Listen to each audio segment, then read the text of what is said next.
Une suite de nombres, c'est tout simplement une série de nombres qui sont séparés d'une virgule, comme dans l'exemple suivant.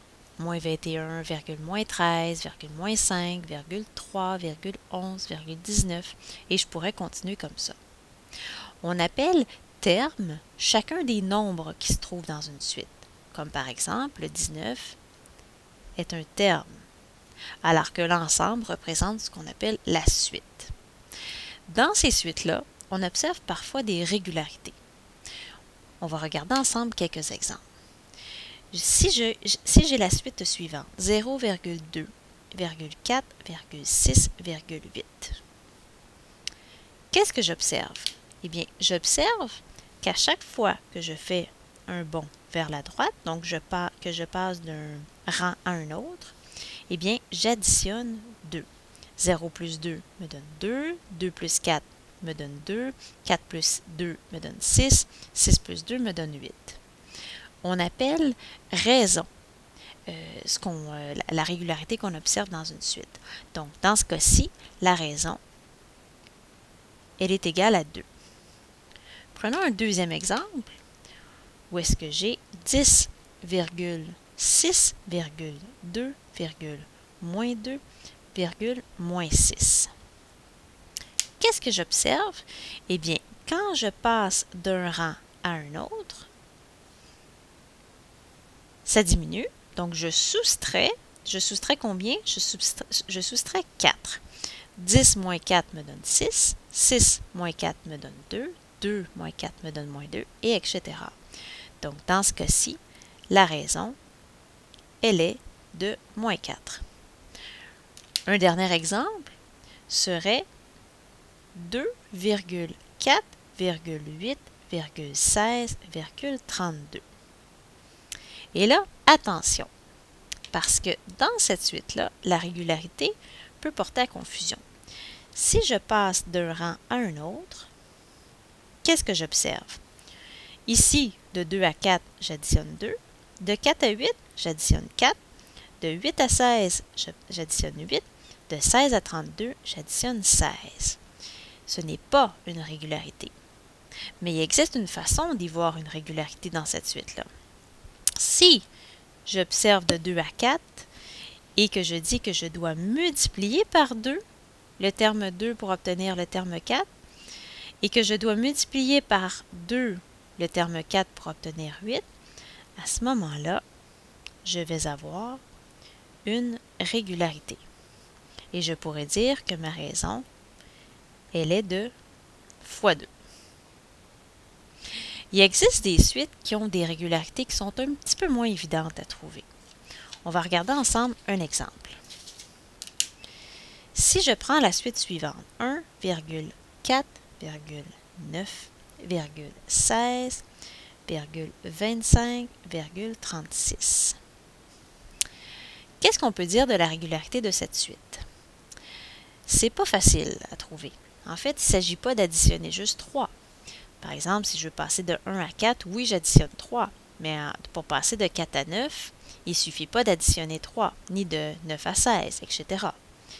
Donc, quand la régularité ne se trouve pas rapidement par un simple coup d'œil, eh bien, on peut utiliser un tableau. Un tableau qui va mettre en relation deux choses, des rangs et des termes.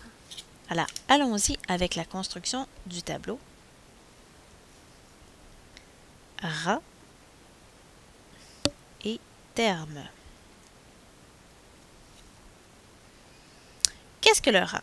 Le rang, c'est tout simplement la position qu'occupe le nombre dans la suite. Comme par exemple, ici, mon 1 occupe la première position de la suite. Le 4, la deuxième position.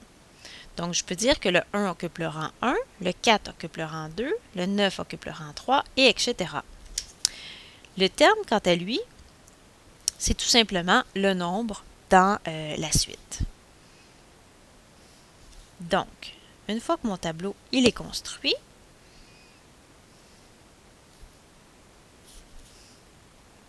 qu'est-ce que je fais? Eh bien, au rang 1, qu'est-ce que j'ai comme terme? Eh bien, première position, c'est le rang 1, j'ai le nombre 1. au rang 2, c'est-à-dire à la deuxième position. Qui est le nombre représenté, donc qui est le terme? C'est le 4, et ainsi de suite. Donc, le rang 3, j'ai le 9, le rang 4, j'ai le 16, le rang 5, j'ai le 25, et le rang 6, j'ai le 36. Je pourrais poursuivre, mais on va s'arrêter avec ces termes-là. Maintenant que mon tableau est construit, je peux y voir des couples. Le couple 1, 1, le couple 2, 4, le couple 3, 9, 4, 16, 5, 25, 6, 36, etc. Et en regardant attentivement, on va essayer de voir une relation entre les membres en fait, du couple. Quelle est la relation entre 1, 1, entre 2, 4, etc. Si on observe attentivement, on remarque que le terme, c'est toujours le carré du rang. Donc, 1 au carré me donne 1. 2 au carré, c'est 2 fois 2, ça me donne 4. 3 au carré, ça me donne 9. 4 au carré, 16. 5 au carré, 25. Et 6 au carré me donne 36. Bingo! On vient de trouver le lien qui unit le rang et le terme. Mais comment est-ce qu'on va écrire cette trouvaille-là? Eh bien, habituellement, on utilise la variable n pour représenter le rang et la variable t pour représenter le terme. Donc, à quoi correspond le terme dans ce cas-ci? Eh bien, il représente le carré de n. Donc, si je remplace mon n par les valeurs qui sont ici, je vais avoir 1 au carré me donne 1, et c'est effectivement le cas. 2 au carré, c'est supposé me donner 4, effectivement. Alors, mon terme, c'est 4, et etc. Donc, c'est la règle de cette suite-là. Et voilà, c'est pas compliqué, hein?